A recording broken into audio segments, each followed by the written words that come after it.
जनाब संजय राऊत यांनी मराठीच्या मुद्द्यावरून गळा काढण्याच्या आधी उद्धवजी ठाकरे यांना सवाल केला पाहिजे, राज ठाकरे यांना सवाल केला पाहिजे की अमित ठाकरे नेमकं कुठल्या शाळेमध्ये शिकले, आदित्य ठाकरे नेमकं कुठल्या शाळेमध्ये शिकले, तेजस ठाकरे नेमकं कुठल्या शाळेमध्ये शिकले. तुम्हाला मराठीचा पुळका नाहीये. तुम्ही मराठी माणसाला लुटलं, मराठी माणसांची घरं बेघर करण्याचं काम केलं, त्याच्यामध्ये घोटाळा केला. त्यामुळं मराठीच्या मुद्द्यावर संजय राऊत, उभाटा गट यांनी बोलू नये. महाराष्ट्रामध्ये मराठी महत्वाची आहे. मराठीचं हित जोपासण्याचं काम कोणी केलं असेल तर भारतीय जनता पार्टीने केलंय.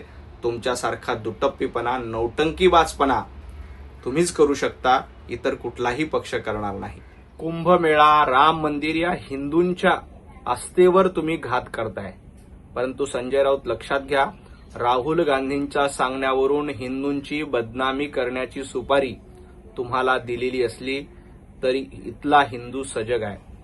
हा तुमचा नौटंकीपणा, दुटप्पीपणा ओळखतोय. कुंभमेळ्यामध्ये लोकांची चांगली व्यवस्था करण्याचं काम राज्य सरकारकडनं केलं जातंय. राम मंदिरातले गैरव्यवहार झाले असतील तर त्यांच्यावर कारवाई केली जाणार आहे, कोणालाही सोडलं जाणार नाही. परंतु तुम्ही जाणीवपूर्वक हिंदूंच्या श्रद्धेवर घाला घालायची, हिंदूंमध्ये फूट पाडण्यासाठी प्रयत्न करायचे, एवढाच तुमचा अजेंडा आहे. परंतु हा अजेंडा तुमचा यशस्वी होणार नाही. आजपर्यंत संजय राऊत यांनी वक्फ बोर्डच्या घोटाळ्यावर बोललेत का? मदरशामध्ये जे कार्यकारनामे जातात त्याच्याबद्दल बोललेत का? इस्तेमामध्ये काय चालतं त्यावर बोललात का? फक्त हिंदूंच्या श्रद्धेवर टीका करायची, एवढाच धंदा राहुल गांधींच्या सांगण्यावरनं तुम्ही करतायत. परंतु लक्षात घ्या, हिंदू फुटेगा नाही, हिंदू तुटेगा नाही, हिंदू सब एक है. आणि तुम्हाला आता हा हिंदूच धडा शिकवतोय. आणि येणाऱ्या काळात देखील ज्यांनी औरंगजेबाचं फॅन क्लब चालवलंय त्या उभाटा गटातला संपूर्ण हिंदू बांधव मिळून धडा शिकवल्याशिवाय राहणार नाही. हिंदू राष्ट्राबद्दल संजय राऊतांनी बोलू नये, कारण संजय राऊत पाकिस्तान धार्जिणे आहेत. त्यांना इथला हिंदू राष्ट्र याच्याशी काहीही देणं घेणं नाही. गोशाळेमध्ये कुणीही घोटाळा केला नाही. संजय राऊत, ज्या वेळेला मुंबईमध्ये सर्वसामान्य माणसं मरत होती त्यावेळेला मृतांच्या टाळूवरचं लोणी खाणारे तुम्ही होतात. कुठला गैरव्यवहार झाला असेल तर त्याच्यावर कारवाई केली जाईल, परंतु तुम्हाला तो अधिकार नाही. कारण गोवंशाबंदी कायदा केल्यामुळे संजय राऊत तुमच्या पोटामध्ये दुखतंय. तुम्हाला माहित आहे की गोवंशबंदी कायदा झाल्यामुळं तुमच्यासारख्या काही सुपारीबाज लोकांची दुकानं बंद झाली, काँग्रेसच्या काही लोकांची दुकानं बंद झाली. आणि ही दुकानं बंद झाल्यामुळं तुम्ही आता गोशाळांवर शंका उपस्थित करतायत. परंतु एक लक्षात घ्या, तुम्ही अशा कितीही शंका उपस्थित केला तरी गोवंशबंदी हत्या कायदा रद्द केला जाणार नाही. तुमची ही मागणी कधीच पूर्ण होणार नाही.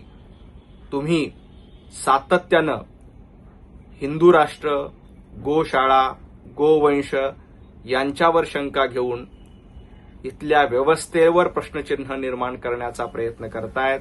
परंतु लक्षात घ्या, संजय राऊत, तुम्हाला याच्यामध्ये यश मिळणार नाही. तुम्ही राहुल गांधींच्या सांगण्यावरून कितीही कपट कारस्थान केली तरी हिंदूंमध्ये फूट तुम्ही पाडू शकणार नाहीत. जनाब संजय राऊत, कोण चंपतराय आहे आणि कोण संपतराव आहे हे महाराष्ट्राला माहिती आहे. उद्धवजी ठाकरे यांचा पक्ष संपवण्याचं काम, उभाटा गटाला पूर्णपणे संपवण्याचं काम संजय राऊत तुम्ही करतायत. त्यामुळं महाराष्ट्रातले आणि उद्धवजीचे संपतराव, पक्ष संपवणारे संपतराव तुम्ही आहात. गिरीश महाजनांचं कर्तृत्व महाराष्ट्राला माहिती आहे, जनतेला माहिती आहे. त्यामुळं 7 वेळेला लोकांनी त्यांना निवडून दिलं. तुम्हाला साधं वॉर्डातनं निवडून येता येत नाही. आणि राहिला प्रश्न गुजराती कंत्राटदारांचा, तर महापालिकेमध्ये 25 वर्ष सत्ता असताना गुजराती कंत्राटदारांना कुणी कंत्राट दिली याची यादी तुमच्याकडे नसेल तर मनसेचे नेते संदीप देशपांडे यांच्याकडनं मागून घ्या. सध्या ते तुमचे मित्र आहेत. ते तुम्हाला 25 वर्ष महापालिका सत्तेतील गुजराती कंत्राटदाराची नावं देतील. किंवा शिवतीर्थावर जाऊन राज ठाकरे यांना विचारा, त्यांच्याकडेही ती यादी आहे. आणि मग इतरांवर टीका करा. पंतप्रधान नरेंद्र मोदीजी यांच्या छातीवरची मेडल्स या देशाचा अभिमान आहे. देशाची मान उंचावण्याचं काम पंतप्रधानांनी केलंय. तुमच्यासारखं महाराष्ट्राची मान खाली घालण्याचं काम हे पंतप्रधान नरेंद्र मोदीजींनी केलं नाही. आणि राहिला प्रश्न हिटलर कोण आहे, तर संजय राऊत, उद्धवजी ठाकरे हे औरंगजेब, अफजल खान, बाबर यांना लाजवेल अशी कामगिरी करतायत. बाबर आणि अफजल खानांनी जेवढ्या दाढ्या कुरवळल्या नव्हत्या तेवढ्या दाढ्या उद्धवजी ठाकरे मतांसाठी आणि सत्यांसाठी कुरवळताना आम्ही बघितलंय. त्यामुळे जे बाबराचं वारसा चालवतायत, औरंगजेबाचा वारसा चालवतायत, अफजल खानाचा वारसा चालवतायत, त्या संजय राऊतांनी पंतप्रधान नरेंद्र मोदीजींवर टीका करू नये. ती तुमची पात्रता नाही. उद्धवजींचे दाढ्या कुरवळतानाचे कारनामे बघा आणि मग इतरांवर टीका करा. उद्धवजी ठाकरे मुख्यमंत्री असताना महाराष्ट्रामध्ये गुंडांचं राज्य होतं. उद्योगपतींच्या घराबाहेर बॉम्बस्फोट ठेवणं, साधूंची हत्या करणं हे कर्म उद्धवजी मुख्यमंत्री असताना झाले होते. आणि राहिला प्रश्न महाराष्ट्राचा मुख्यमंत्री कोण, तर 2029ची विधानसभा निवडणूक देवेंद्रजी फडणवीस यांच्याच नेतृत्वात मुख्यमंत्री म्हणून लढली जाणार आहे, हे संजय राऊतांनी लक्षात ठेवावं. संजय राऊत, तुम्हाला भांडूपमध्ये नगरसेवक ठरवता येत नाही. गेली अनेक वर्ष भांडूपमध्ये भारतीय जनता पार्टीचा नगरसेवक आहे. तुम्ही ज्या वॉर्डामध्ये राहता तिथं तुम्ही साधा नगरसेवक निवडून आणू शकत नाही. तिथल्या माणसाला तुम्ही नगरसेवकाचं तिकीट देऊ शकत नाही. तुम्ही मुख्यमंत्रीपद काय ठरवणार आहात?